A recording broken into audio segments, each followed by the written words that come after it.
Our top story tonight, Providence police search for a killer following a deadly shooting in the city's south end. 19-year-old Casey Benton was murdered Sunday night on Trask Street. It is the latest in a wave of deadly violence in Providence, 4 homicides in a span of just 8 days. And now police are trying to find this man, Donald Young, who's suspected of pulling the trigger in last night's shooting. Eyewitness News reporter Walt Buteau joins us live now with the Providence Mobile Newsroom.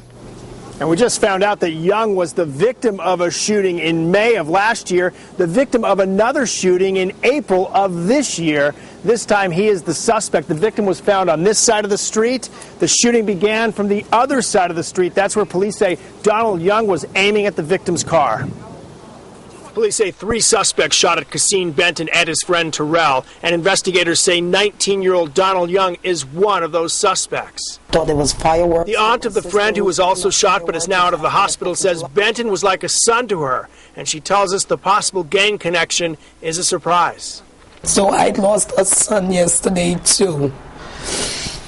You don't believe he was in a gang? No, I really don't. But they're saying it all on the news is gang related, but I don't know what these kids be thinking. I don't know. Benton had just driven to her home to pick up her nephew. Neighbors say that's when they heard at least a dozen shots fired. A double, like it was the sound of the firecrackers got faster. Sounded like 2 guns. 2 guns. And my husband, he just peeked out the window right here, and he said, "Get down, get down."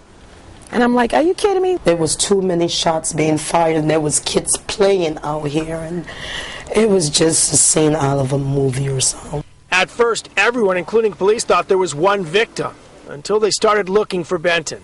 And we went up and down the block looking all between the houses and couldn't find him. All along he was laying dead in my backyard. Oh, God, this is hard. Benton also had a long record with police. In fact, he was the victim of a stabbing in Cranston in February of last year. Coming up tonight at 6, a look back at the violent week that was here in Providence. Live with the Mobile Newsroom in Providence, Walt Buteau, Eyewitness News.